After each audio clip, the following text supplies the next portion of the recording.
आज हम else if statements पढ़ेंगे। इफ हम लोगों ने तो पहले पढ़ लिया है और इसमें हम लोगों ने ये कहा है कि अगर ये कंडीशन ट्रू है तो ये सारी चीज़ें चलाओ, नहीं तो आप ये कंडीशन चलाओ।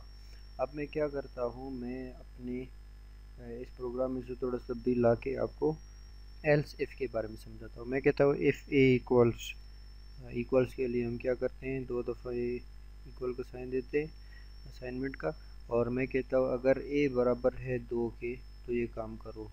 एल्स में मैं क्या करता हूँ, एक और इफ़ कंडीशन देता हूँ। मैं कहता हूँ एल्स इफ़ ए इक्वल्स 1।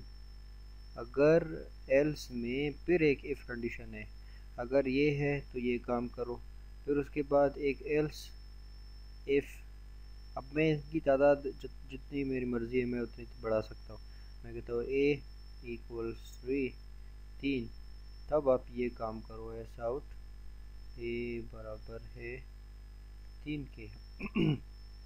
इसी तरह मैं एक और एल्स इफ़ भी, जितने मैं चाहूँ मैं इतने ही लिख सकता हूँ। मैं लिख सकता हूँ एल्स इफ़ ए इक्वल्स 4, तो क्या करो, ऐसा आउट ए बराबर है 4 के। और इसी तरह आखिर में एक और एल्स, यानी कि अगर इनमें से कोई एक भी सही ये कंडीशन ट्रू ना हो तो ये करो नो मैच। अब हम इसको जब हम चला के देखते हैं इस प्रोग्राम को, एल्स इफ़ एल्स, तो इसमें ये कंडीशन सारे जो हमारा कंडीशन ट्रू होगा सही होगा वही चलेगा। लेकिन अगर इनमें से कोई एक भी कंडीशन सही ना हो तो ये आखिरी एल्स स्टेटमेंट ही चलेगा।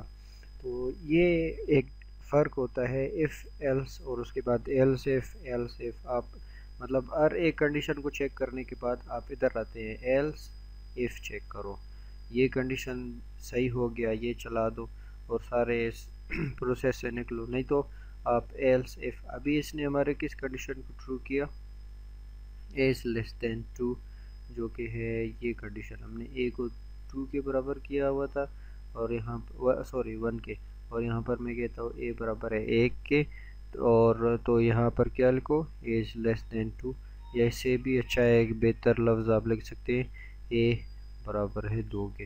अब जब मैं इसको रन करूँगा तो यही कंडीशन ही मेरे लिए सही होगा। मैं कहता हूँ रन फाइल और ए बराबर है 2 के। अब मैं अगर इसको कोई ऐसा वैल्यू दे दूँ जो किसी कंडीशन पर भी ट्रू ना हो, मैं इसको 100 देता हूँ। अब इसमें हमने चेक क्या लगाया है, 2, 1, 3 और 4 पर, और अगर मैं इसको रन करके चेक करूँ तो ये आखिरी एल्स नो मैच इसको रन करेगा। क्यों? क्योंकि सबसे पहले इसने इस इफ़ में चेक किया अपनी कंडीशन को, इसको कोई सही कंडीशन या ये इस कंडीशन ने इसको फॉल्स रिटर्न किया।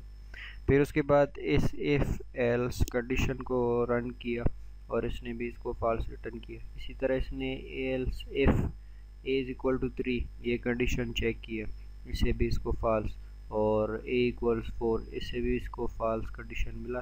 तो आखिर में इसने क्या किया, ये लास्ट इफ़ आखिरी एल्स को इसने चला दिया जिसमें लिखा हुआ है हमने नो मैच। तो इस तरह एल्स इफ़ स्टेटमेंट काम करता है।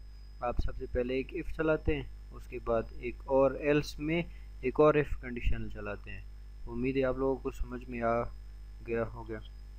तो मेरी आपसे मुलाकात होगी किसी और ट्यूटोरियल में।